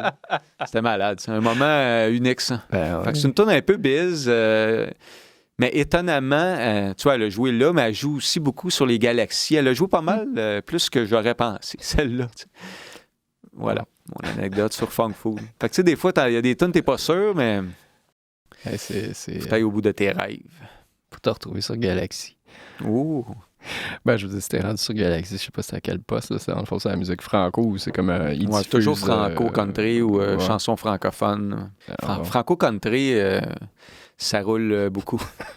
La tonne accro, je l'ai déjà pogné une fois. Écoutez ça, la tonne accro aussi, là, non? Elle, je l'ai pognée à un moment donné, après la tonne entre Bâton Rouge et Matane, tu sais, d'Isabelle Boulay, là. C'était Space en Christ, là. OK. Franco-country, là. Après Isabelle Boulay, là. Ils ont évalué que c'était country, ça. Ouais, il y a le petit... Je suis accro à chiche, c'est à cause du Mais tu sais, si je suis accro au hashish, c'est à cause du tabac, là. Après Isabelle, là, c'était bizarre un peu. encore dans les écoles. Elle a beaucoup joué. Accro, là. Ouais. Si je suis accro au café, c'est à cause de ma nouvelle job. Si je suis accro à ma nouvelle job, c'est à cause de la secrétaire qui est belle comme un coucher de soleil. Même le matin, c'est à cause des autres que je suis. Ben, écoutons, t'as des anecdotes pour toutes les tunes, ça, Ouais, là, c'est ça. après, c'est quand même... après Isabelle Boulay. Ben, ça compte bien. Ouais, mais c'est pas... Ça m'avait fait sourire, c'est tout, là. Ouais. Ben, c'est flatteur, tu mets à la radio puis t'as ta musique qui joue. En fait, je l'avais pas attrapé. Je l'avais vu comme dans le pacing de l'émission, là, qu'elle avait joué après celle-là, puis ça m'avait fait vraiment sourire. C'est une tune que j'aime bien, ça aussi, entre Bâton Rouge et Matane, mais j'étais là, accro après, là... C'est ISM puis tout ça, ça a-tu juste à jouer en boucle là-bas ou ça a-tu Pas déjà joué tellement, là-bas? un petit peu occasionnellement. Ben, ça, c'est une belle place, ça. Ben, en tout cas, il y a quelques années, c'était ça. Moi, je me levais le matin, puis c'était Marat Tremblay, puis les trois accords qui jouaient bien gros, ça fait un bout, là. Ça a joué un petit peu, moins qu'ailleurs. Ici, musique, pas souvent. C'est quoi, dans Radio-Canada, la radio de Radio-Canada. Dans l'Est du Québec, en tout cas, ils m'ont aimé pas mal. J'ai joué quand même souvent, là. Les shows, t'es-tu bien gros? Moi, ça fait un bout de ça, Ouais. mais c'est ça. Facteur, 40 heures, 4 enfants. Ouais. On dirait que ça fait quasiment mon affaire. J'en fasse pas en ce moment, mais là, ça me manque cruellement. Ouais. Puis là, j'en fais un le 5 novembre au Patrovis, Mont-Royal Saint-Denis à peu près. Là. Ouais. Je fais le lancement de mon vinyle compilation là-bas, là, le 5 novembre. Ah, puis ça, le vinyle, dans le fond, ça a été un autre gros... Ça, c'est un beau trip, ça. Ouais. Ça, faut que je t'en parle. En fait, Dominique Desmeules, qui est un de mes bons chums, lui a un de ses bons chums qui est comme copropriétaire du Dièse 11. Puis lui, dans la vie, il a produit des vinyles pour de ses amis, je pense. Puis il était comme intéressé à produire mon vinyle. Puis il l'a fait, baptême. Ça il a coûté 2-3 000 $. Puis je suis vraiment choyé parce que j'aurais pas eu les reins assez solides en ce moment de me payer ce luxe-là. Puis Émile Chiasson me permet ça. Merci, Émile. Fait que c'est ça. Le disque est parti à la presse, puis on fait le lancement de ça le 5 novembre. L'album va sortir numériquement aussi le 29 octobre. Fait que je trouve ça excitant aussi qu'il existe comme une entité. Les tunes ont été choisies avec minutie et je trouve ça le fun que ça existe comme un tout, cette affaire-là. Puis d'ailleurs, il y a un beau clin d'œil à Hugo là-dessus. Avant la dernière tune de l'album, c'est Trop de snare. Et juste avant, on a mis un audio d'Hugo, 45 secondes de temps, où il parle de ses snares. C'est son ami Yves Turgeon qui le filmait, puis il fait juste comme il présentait toutes ses snares qu'il avait dans sa cave. Puis c'est un peu de ça, ça parle, Trop de snare. T'sais. Fait que c'est comme la prémisse à Trop de snare. Mais l'extrait, il est vraiment le fun. Là. Tu l'entends bien, puis... Ouais, c'est un beau clin d'œil, ça. Excuse-moi, je t'ai peut-être demandé, mais les tunes sur cet album-là, sur le vinyle double, est-ce qu'il va y avoir des pièces uniques ou c'est... Ça va être toutes des chansons des 2 premiers disques. OK. Il y a une demande pour le vinyle, fait que ça tombe bien. Ouais, puis c'est surtout que moi, je la consomme comme ça, ma musique, vraiment. C'est comme une nécessité pour moi de faire ma musique en vinyle.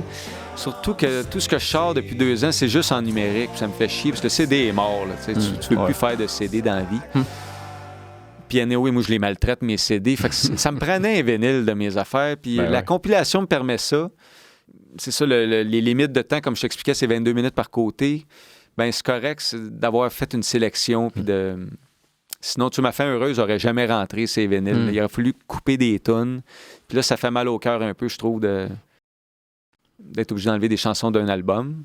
Fait que là, avec une compilation, c'est mon crève-cœur. Éventuellement, tu pourras en ressortir un. D'autres vinyles, ressortir l'album qui était à l'origine, qui était seulement que sur disque compact. Ça fait drôle à dire, c'est vrai. Ouais, mais comme je te dis, c'est parce qu'il y a trop de minutes sur mes disques. Ouais. Fait que t'es obligé d'enlever 3-4 tonnes.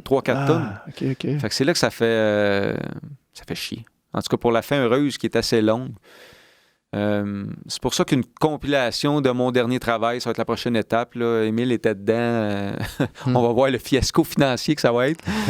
Mais il était dedans pour qu'on fasse un volume 2 de cette affaire-là avec juste une fin heureuse où on irait choisir l'essence là-dessus. Là, le 44 minutes qui nous satisfait. Là. Ben, on va essayer de l'aider à le promouvoir, l'album. Fait que donc le 5 novembre, c'est au Patrovis, tu me disais? Oui, ça, c'est le lancement. Puis... concert. Mais l'album sort le 29 octobre en numérique. Mais là, j'ai un autre single là, en chantier que j'enregistre le 18 octobre. C'est quoi donc? Ah oui, c'est Syd Barrett en français. Une tonne de Syd Barrett en français. Ah oui, pour vrai? Syd Barrett, ça, c'était Pink Floyd. Le premier leader de Pink Floyd. C'est une de ses tunes à lui là, qu'il a faite sur son dernier album qui s'appelle Wine and Dine. Tune un peu Nirvana, très Nirvana d'un chorus. Tu sais, Lado, là, c'est comme Beatles ou Nirvana, là, mais plaignard un peu, une belle tune.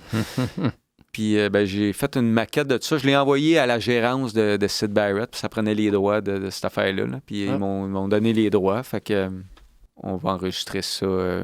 Ça va s'appeler Sous et bourré, sûrement. Là. C'est un peu l'idée de Wine and Dine, j'imagine. Je suis pas si bilingue. Tout est bilingue, hein? Ça a-tu de l'allure comme traduction? Sous et bourré. Ben, wine and dine, habituellement, c'est l'expression pour dire que c'est une soirée bourgeoise un peu de se remplir l'estomac, là, mais... Sous et bourré, ça peut marcher aussi. Dans le fond, quand on passe à Syd Barrett, le gars il était intense sur la consommation, fait que je pense que ça peut être un clin d'œil dans ce sens-là aussi. Oui, puis ça fait avec le reste des paroles, là, mais en tout cas, ça va être charmant cette chanson-là, puis bien hâte d'enregistrer ça au Réservoir Audio le 18 octobre avec un petit band, Éric Goulet, sa guitare, bien content, qui veuille faire partie de l'aventure. On devrait sortir ça en 2022. Là. Ça va être quoi l'approche pour la diffusion puis tout ça? Après ça, c'est-tu comme, y a-tu un objectif marketing spécifique? On n'a comme pas le choix en tant qu'artiste d'avoir l'espèce d'idée là, qui va permettre de se rendre en surface de tout le... Ben, tu sais, comme Perdre le Nord, j'ai essayé fort que ça... Elle a bien roulé, mais tu sais, peut-être pas comme je l'aurais souhaité, mais elle est crissement bonne, Perdre le Nord. Je me suis écouté un peu, là, mais... Là-dessus, elle a pas roulé comme j'aurais pensé. Tu sais, des fois, tu fondes des espoirs, là, ouais, celle-là.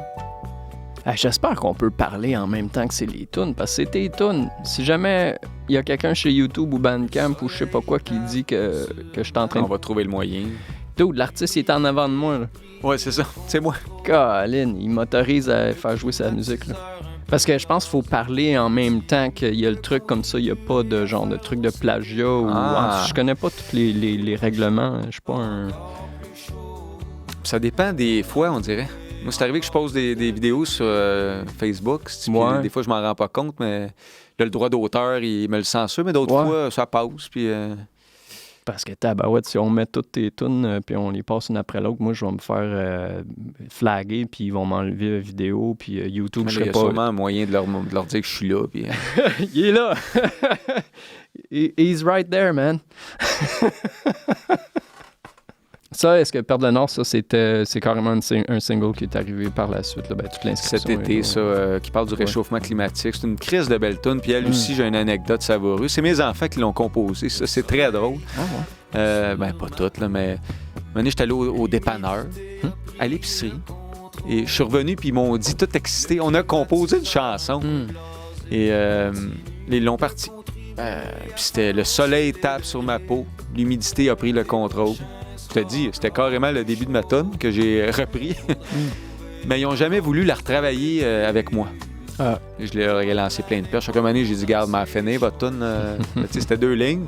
Mais j'ai buildé le reste. Mais l'étincelle, ça a été eux autres. C'est une crise de belle tonne, Perdre le Nord. Vraiment content. Bon, je vais écouter ça parce que moi, c'est ça, j'ai pris. En fait, je te parlais de mon amertume du roulement, mais c'est juste à cause d'une chose. C'est qu'elle n'a pas rentré à Sirius. Puis ça m'avait surpris parce que je pensais qu'elle avait ce qu'il fallait. Mais ils m'ont expliqué que c'est parce que j'avais déjà comme trop d'autres chansons en roulement. Ah ouais. Ça, j'ai pas de misère à le croire parce que je le voyais à l'époque. Il y avait beaucoup de chansons d'une fin heureuse qui jouaient. Fait que pour eux, déjà, j'étais surpris qu'il y en ait autant en termes de quantité qui roulent différentes. Là. Fait que c'est comme ils se sont dit, là, celle-là, on la fera pas rentrer parce qu'il y en a comme déjà trop. Il y a un maximum de tunes que tu peux jouer. Je sais pas s'il y a une réglementation là-dessus, mais eux m'ont justifié ça de cette manière-là. Là. Ça sera pour une prochaine. Syd Barrett en français. Là. C'est une belle anecdote, c'est une belle histoire. Laquelle, ça? Perdre le Nord, les enfants qui ont commencé ça, puis ça doit les inspirer de voir que ça a pris vie, cette composition-là. Ils reconnaissent leurs phrases. Ouais. Les inspirer comme ça a pas de prix. Là. Futur... je leur donne ce que j'ai en moi. Je veux dire, je suis prêt de construire une cabane à moineaux, mais pas de jammer. Ouais. Chacun ses forces. Puis je pense que je suis assez pédagogue aussi avec eux. Là.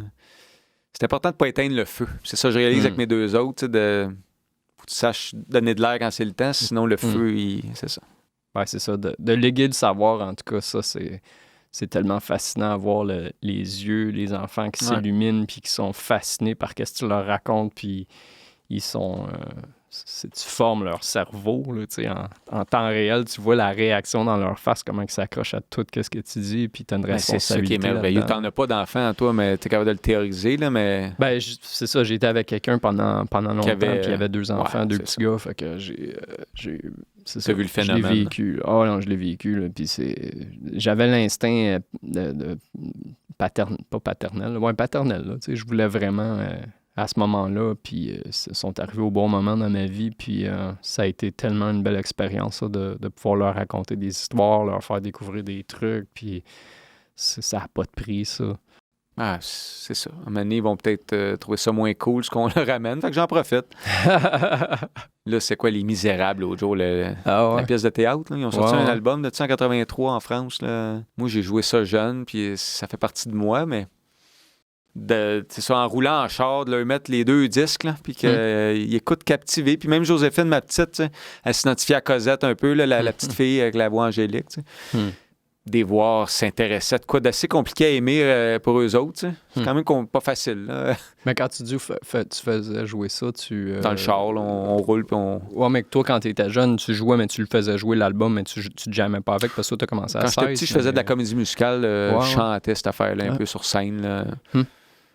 Quoique ça, j'avais 14 ans quand je l'ai faite, là, mais... Ouais, c'est quoi qui t'est arrivé avec le côté acteur puis comédien? C'était quelque chose... Au début, c'était ça ton premier amour, comme on dit. Là, jamais. Ça n'a jamais été mon premier amour. Comment tu t'es retrouvé? Par accident un peu. J'étais jeune. Puis... J'ai vu l'affaire l'autre fois sur l'ancien compte. T'as posté ça, puis... Par accident, quand j'étais jeune, Ouattatata, ça a été intense, 4 ans de temps. Puis c'est un autre accident. J'étais en musique à cette époque-là. Fait que ça a toujours été un peu par hasard. Puis à un moment donné, c'est parce que tu réalises que des auditions, là, t'es 50 à auditionner, puis t'as plus le temps en tant qu'adulte qui a une job, puis d'aller auditionner pour peut-être avoir un rôle. Ouais. Ça devient un luxe que... Puis déjà, j'avais pas de plaisir tant que ça à le faire non plus. Fait que c'est pas long que maintenant... Puis, mais ça s'est tassé, mais j'aime ça quand je fais mes Émile Gruff sur scène, peut-être amener un peu ce côté théâtre, là, ou raconteur, homme de scène, là, tu sais, je veux dire... Ouais, ça t'a servi à quelque part. Ouais, c'est ça. C'est formatif dans ton évolution d'avoir baigné là-dedans. Hein. Clairement. Ouais. Ça me sert quand je fais des shows, je pense. Parce que moi, j'ai fait de l'impro, je veux dire, 8-10 ans, puis aujourd'hui, je m'en rends compte comment ça m'a impacté. Tu sais, je suis... L'impro... ça développe peut-être une connexion, une intelligence émotionnelle un peu plus que... Tu sais, qui est nécessaire pour, admettons, être sur un stage, faire de la musique, ça ajoute quelque chose, c'est sûr. Ben, que ce soit juste de... Je veux dire, hey John, j'étais pas trop intelligent émotionnellement en avant que mes lunettes fumées, là, mais... L'instinct de survie puis de se débrouiller, c'est sûr que l'impro, ça doit façonner. Moi, j'ai toujours été vraiment pourri en impro, mais pourtant, j'ai de la répartie dans la vie.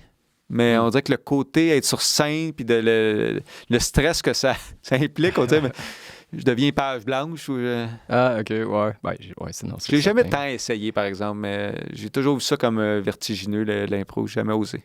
C'est parce que tu sais jamais qu'est-ce qui va arriver, là. Puis, il y a quelqu'un qui m'a invité à en faire dernièrement. Je suis comme, ça fait comme 30 ans de ça, là, même plus. Fait que je pense pas que je vais aller me flageller, me pitcher au lion sur le stage puis me faire ramasser. Là. Ça, je pense pas que c'est une bonne idée, mais je sais pas, peut-être me le faire pour le fun. Là. Voir comment je suis rendu poche, là. Non, mais les podcasts, c'est un peu ça, parce que, non, c'est pas de l'impro, c'est on parle. Mais non, à quelque part, c'est du... Je veux dire... l'affaire des podcasts, c'est ces maudits éclairages-là, puis les caméras, c'est juste d'être naturel, puis d'oublier qu'ils sont là, puis de juste avoir une conversation avec quelqu'un, puis de pas oublier c'est quoi que tu veux dans ce moment-là. C'est de connaître quelqu'un, puis c'est d'entendre des histoires, puis de partager ces belles histoires-là. Là. Parce qu'à la base, tu veux des belles histoires, moi, te conter des belles histoires. Ouais, vas-y donc. T'en as-tu d'autres? Belle histoire.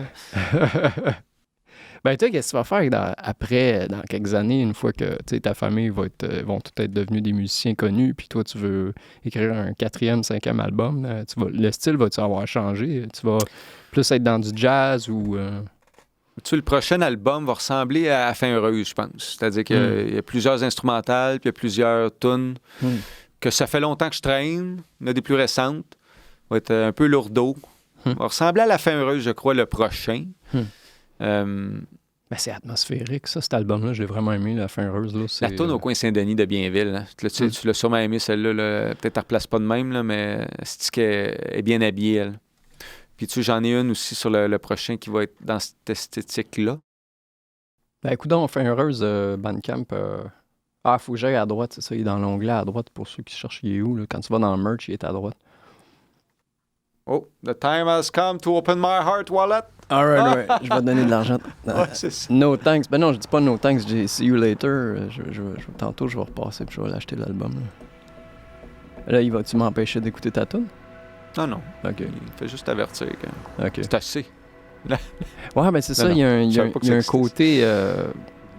l'ambiance. Là, ça, c'est Michel Montreuil, un homme que je connais depuis j'ai 4 ans. Michel, imagine-toi, au théâtre, t'es un petit peu plus âgé que moi, mais il est venu habiller quelques tunes sur Fin heureuse. Je suis content de son travail là-dessus. Là.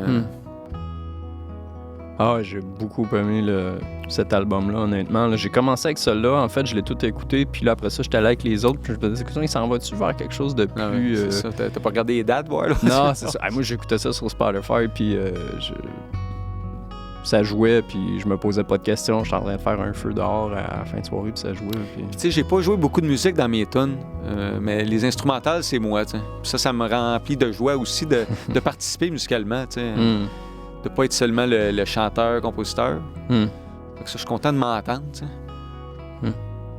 Et tout, dans le fond, c'est une recherche constante en tant que musicien, puis d'écouter ça après avec des nouvelles collaborations, puis après ça, tu s'en vas marcher, puis tu réfléchis à des nouvelles nuances musicales que tu n'avais pas réfléchi auparavant, puis il y a quelque chose qui te travaille dans la tête qui t'amène vers le prochain album. C'est taxant d'avoir à réfléchir tout le temps à la musique, c'est vraiment une quête pour un artiste. Là. Surtout que là, l'argent est vraiment contraignant. Puis ouais. Je me permets pas de réfléchir trop à ça pour le moment. Là. Puis tu sais, j'ai vraiment sorti beaucoup de matériel depuis 2 ans. Là. Trop peut-être pour mes reins solides. Là, Ben, toutes ces maquettes-là, tu les gardes. Puis, oui, ça existe. Ça, à un moment donné. Là, Syd Barrett, c'est le fun. C'est pas trop exigeant monétairement puis en temps. Fait que on va se concentrer là-dessus. Puis les vinyles, si on peut ressortir un autre vinyle, on dirait que ça m'exciterait vraiment. Un vidéoclip. On a Paul Sarrazin qui le présente. Pour Syd Barrett, je pense qu'on va en faire un. C'est toujours payé un petit clip pour accompagner la toune sur les réseaux, je pense. Il y a peut-être un petit clin d'œil à faire. J'ai des idées, en tout cas, pour le petit clip à Barrett. Là. Ben, toi, comme artiste, avoir fait de la TV ou avoir eu une pause, c'est que tu étais acteur, puis là, tu es rendu avec Emil Groff, puis visuellement, toi, tu l'as, la réflexion est là pour... à ce niveau-là, tu laisses quelqu'un tu lances l'idée de base, mais après ça, il y a quelqu'un qui prend relève, puis là, il va... Ouais, les clips, ça a toujours été des avortements, on dirait. Là. J'ai toujours eu l'idée de faire un beau petit clip. Finalement, le temps nous presse, l'argent nous manque et les chapeaux abondent. Sur Perdre le Nord, on a engagé Jasmine Breen, là, qui est venue vraiment faire une belle job. Elle a été sous-payée, la pauvre. Mais j'aimerais ça, si tu faire un bon clip une fois là, avec des moyens.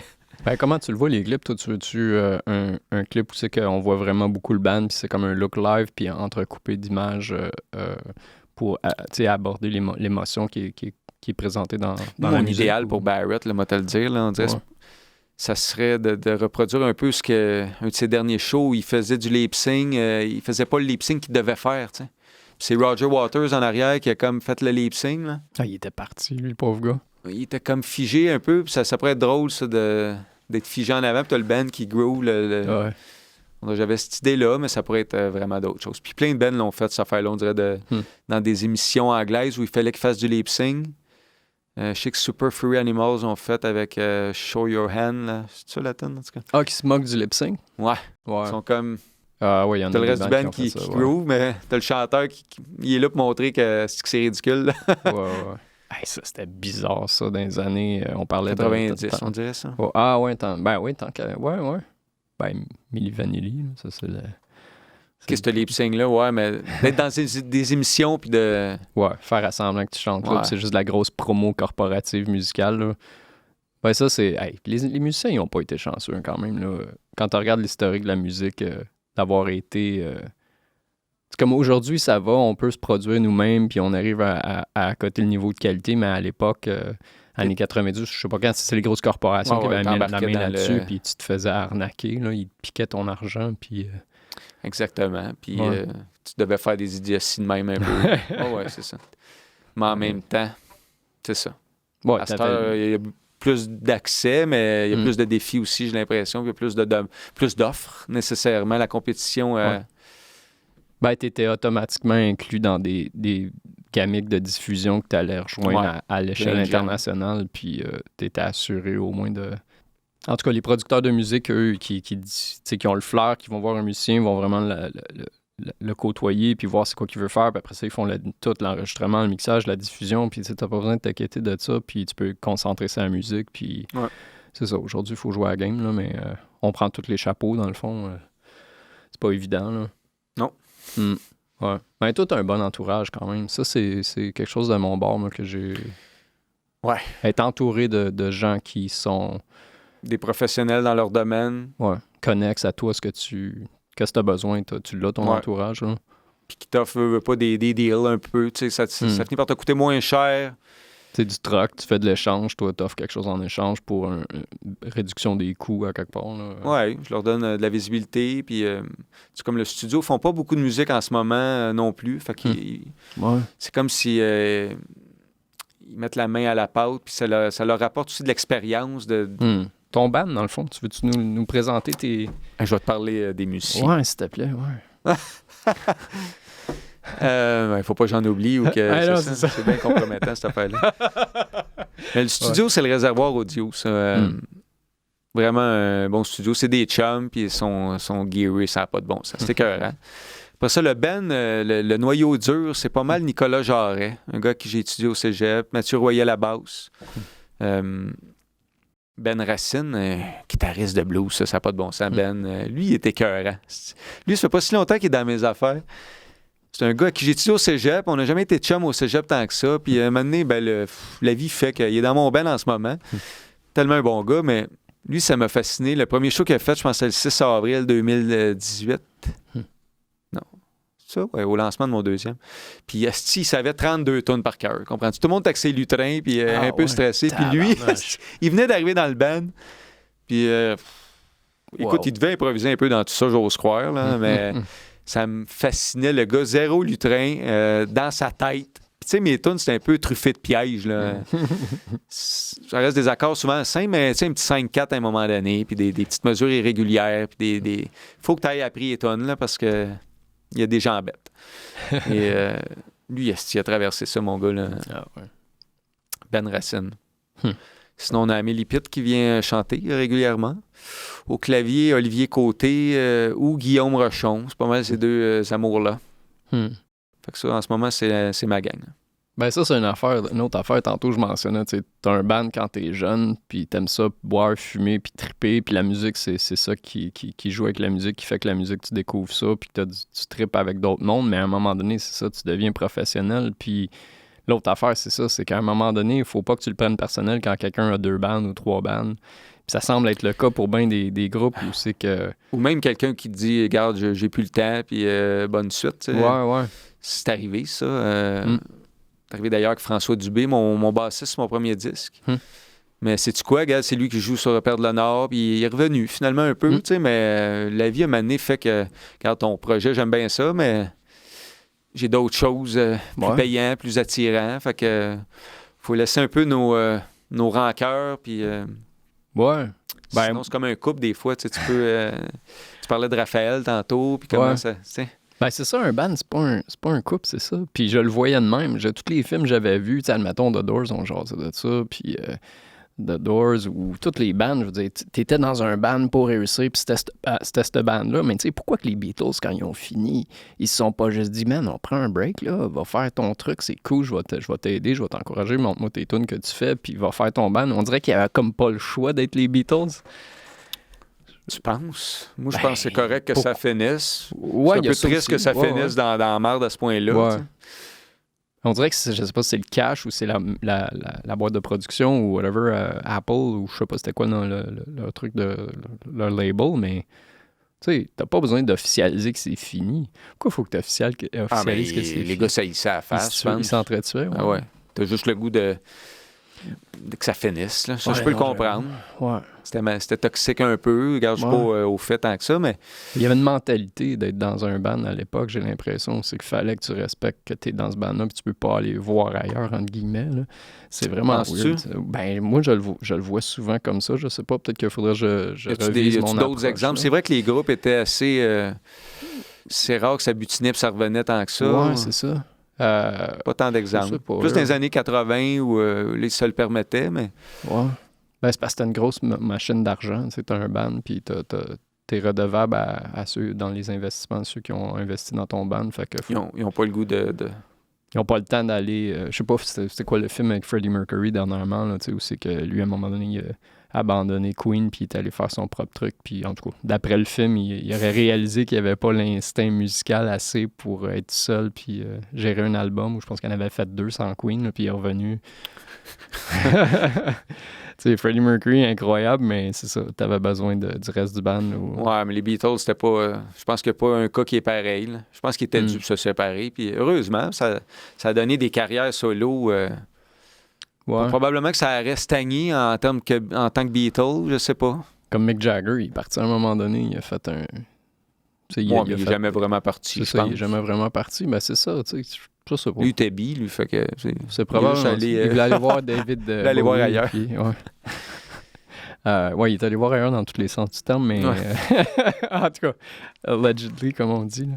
Mais c'est ça, mais tu sais, tu devrais voir ton band, entre guillemets. C'est comme c'est des gens qui t'enrichissent musicalement, intellectuellement, puis tu travailles avec eux sur le temps d'un projet, mais après ça, eux vont aller acquérir, tu sais, comme explorer d'autres avenues musicales, puis ils ramènent ça après, puis là, toi, ça t'enrichit, puis je sais pas, moi, je le voyais pas de même, mes projets, je le voyais comme si on était vraiment le band, ça changeait pas, puis mais ça, t'as ça peut-être raison, par exemple. Il y a des bands, c'est ça, tu sais.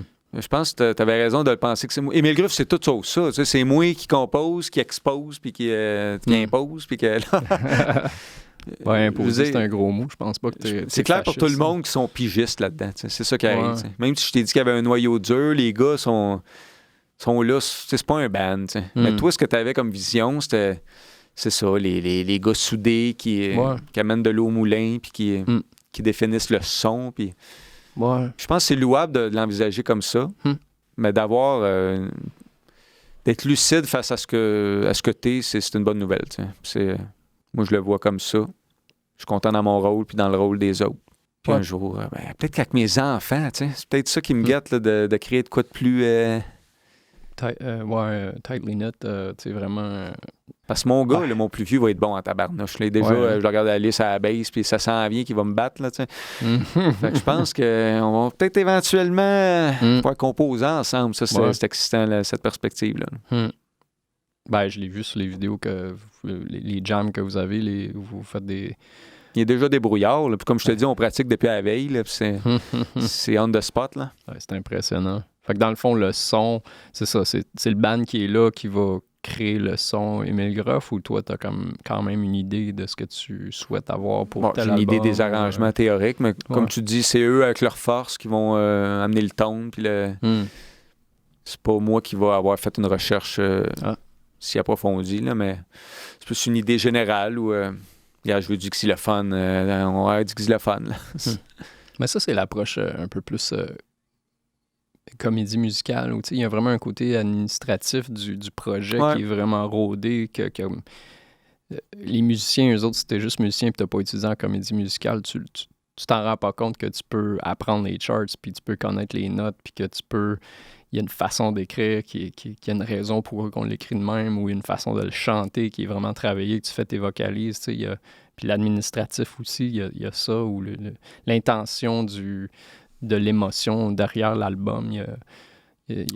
Souvent, les musiciens vont juste composer un album, ça donne de même, mais je sais pas si Kurt Cobain il a pensé à l'émotion ou le son qu'il cherchait. Il a pas... lui, c'était juste de jouer ses tunes, je sais pas. Ou Syd Barrett, savais-tu? Il était rendu à même se demander... je sais pas. Qui suis-je? Qui suis-je? Ça, lui, il était rendu là, je pense, à la fin. C'est triste quand même, son histoire. Hein, oui, c'est triste, son histoire. Allez voir ça, l'histoire de Syd Barrett. Comment le groupe a pris soin de lui monétairement, parce qu'il n'était pas riche là, avec The Piper, That's It, là. Mais eux l'ont entretenu financièrement toute sa vie. Là. Il n'a jamais manqué de... Mais c'était l'étincelle qui a parti le feu. Ben ça, c'est un projet intéressant quand même. Pink Floyd qui commence avec un chanteur, puis après ça, il transitionne vers quelque chose d'autre, puis c'est d'autres chanteurs ou d'autres... C'est spécial. Ou AC/DC, tu sais, t'as le chanteur qui décède, puis là, t'en as un autre qui prend relève, puis... Ça décolle. Ben, c'est l'histoire de Pink Floyd, tout le monde la connaît, mais c'est comme... c'est triste en même temps. T'sais, ils l'ont crissé dehors. Là, ils l'ont juste pu rappeler. Là, spécial. Le gars, il compose toutes les tunes du premier disque. Puis à un moment donné, on t'appelle plus quand il y a des shows. C'est Gilmour en arrière. Puis à un moment donné, lui, il devait regarder les nouvelles. Puis Chris, je suis pas là à soir. Moi, là. Je sais même pas s'il savait. Il était fini. Il a compris à un moment. Tu finis par comprendre que t'es évincé. Mais quand même, ce qui est touchant, c'est que son premier solo à lui, là, Matt Kaplaf, c'est Roger Waters et David Gilmour qui sont venus le finir, cet album-là, parce que ça branlait dans le manche. Fait que, les gars venaient de le crisser dehors, mais ils se retrouvent à produire puis à jouer sur son premier solo. T'sais. Fait que c'est comme... c'est pas parce qu'on t'a mis dehors qu'on t'aime pas, là. À un moment donné, ça devient un travail. Faut que tu le vois de même si tu veux survivre en tant qu'artiste. Faut que j'en parlais dans un podcast antérieur. C'est ça. À un moment donné, il faut que tu reconnaisses qu'il y a une méthodologie, puis l'émotion, tu peux pas vivre dessus pour pousser ton projet parce que l'émotion, elle va te brûler. Ouais, ça suffira pas. Puis il y a la fameuse histoire où Syd Barrett est revenu en studio pendant Dark Side. Là. Non, pendant Wish You Were Here. Ah. Tu sais, cette histoire-là un peu. Là. Lui, il voulait revenir dans le band, imagine, c'est ça. Mais eux, ils venaient de faire Dark Side of the Moon. Fait que tu sais, t'as le Syd Barrett qui arrive, là, qui n'a pas fait d'album depuis 4 ans. Les gars, je suis de retour. Ils venaient de faire Dark Side, eux autres. Là, fait qu'ils sont comme partis à sourire un peu. Ils ont dit, ben non, ça se passera pas. Fait que là, mais ça les a attristés, malades. Lui, il est parti penaud un peu, genre, c'est pas grave. Puis c'est ce qui les a influencés à faire Wish You Were Here, finalement, qui est l'album après Dark Side. Ah ouais. Puis toutes les tunes un peu sont... Pas toutes les tunes, mais Shine On You Crazy Diamond, c'est sur lui, puis Wish You Were Here. Puis c'est bien, bien gros. Destiné à Syd. Acide. Acide. Et avant de quitter, est-ce que tu veux inviter les gens à peut-être aller voir le Bandcamp puis tout ce qu'ils peuvent entendre la musique, puis raconter là, comme le 5 novembre, puis tout ça, qu'est-ce qui se passe? Puis, Oui. Ben, le 5 novembre, le 29 octobre, on lance numériquement la compilation Les Grandes Lignes. Après ça, le 5 novembre, un show au Patrovis. C'est excitant, cette affaire-là. Ça, j'ai hâte. Puis le band aussi a hâte. On a tout hâte. Après ça, ça va être Syd Barrett, un petit single début d'année. La chanson Wine and Dine en français. Vraiment nice. Ma maquette était vraiment enthousiasmante. J'ai fait ça rapido chez nous, puis c'est ça. Ça va être vraiment le fun. Sinon, ben sur Bandcamp ou Spotify. Ouais, Spotify, c'est le fun. Ouais, il manque des tunes, par exemple, Spotify, je pense. Ah ouais? Bon, faudrait que je check, là, mais il y a de la musique qui est là. C'est bizarre, Spotify, il faut que tu payes, puis tu peux pas tout écouter. Sur Bandcamp, c'est gratuit. Ils vont peut-être te dire une année de payer, là, mais... Ouais, ben ils m'envoient des messages en ce moment, là. On est comme pas capable de... Ben oui, puis les albums sont disponibles, sont tous là, les singles sont là, puis sur Bandcamp. Le vinyle devrait suivre. Je sais pas si je vais pas me faire... Émile me parlait de ça, qu'il existe comme pas une application, mais une place où tu peux mettre ta merch, tu payes un montant par année, puis les gens ont accès à un endroit où tu peux condenser ta marchandise. Ah. C'est un peu abstrait pour le moment, là, mais trouver une manière de mettre en valeur la vente du vinyle. Là. Ouais. Ben, outre le Bandcamp. C'est un bon médium, puis tu le sens, là, c'est mieux qu'un CD et une cassette, mais c'est juste que c'est gros, puis t'envoies ça par la poste. C'est excitant. Ouais, il y a quelque chose, ça représente la musique, là, c'est sûr, plus qu'un 8-track. Facebook, YouTube, t'as-tu des trucs, des endroits où les gens peuvent aller? Ben, allez fouiller. Le Facebook d'Émile Gruff, ça fait un job. Le YouTube, c'est plus des vidéos un peu maison, très sympathiques, mais... Quoique le clip de Perdre le Nord et Illumination Noël s'en vient, là. Ça serait l'occasion d'aller écouter ça, Illumination. Oui. C'est une belle, ça. Tout à fait. Allez voir sur YouTube pour Illumination, c'est sur YouTube, puis partagez ça sur votre Facebook en temps de Noël. Il faut changer les tunes un peu. Là. C'est redondant, la musique de Noël, je trouve. C'est tout le temps la même maudite affaire qui joue. Elle est rock 60s, 70s, j'hésite quelque part en 69. Non, elle est vintage un peu. Sinon, j'invite les gens peut-être à commencer avec la fin heureuse, comme tu as fait pour découvrir mon stock, là, une fin heureuse. C'est pas mal où j'en suis dans ma carrière. Après ça, ben, tu peux reculer dans le temps et tu vas dire Chris, c'était space. Mais dans le bon sens, parce que les tunes du premier, c'est pas parfait, mais souvent les premiers disques, c'est ça, je pense aussi. Il y a comme... Il y a comme une nervosité ou une intensité. T'es peut-être de bonne humeur, puis tu commences la journée. Ou une fraîcheur, il y a comme pas un désir de se conformer. C'est ça, il y a comme un désir d'être authentique qui apparaît dans ce disque-là, plus que dans le deuxième. Fait qu'il y a une magie dans le premier, même s'il est moins parfait au niveau des mix, je trouve. C'est peut-être maladroit à certains endroits, mais il y a des crises de belles tunes sur le premier. Ouais. Mais fin heureux, je serais content là, de l'équilibre entre... l'arrangement puis le contenu, les tonnes. Merci. Daniel Laflamme, merci d'être passé au podcast. Toi, Eric. Merci beaucoup d'être passé, puis on se reprend quand tu veux, puis merci à tout le monde d'avoir écouté. Merci. À une prochaine fois. Ça fait plaisir.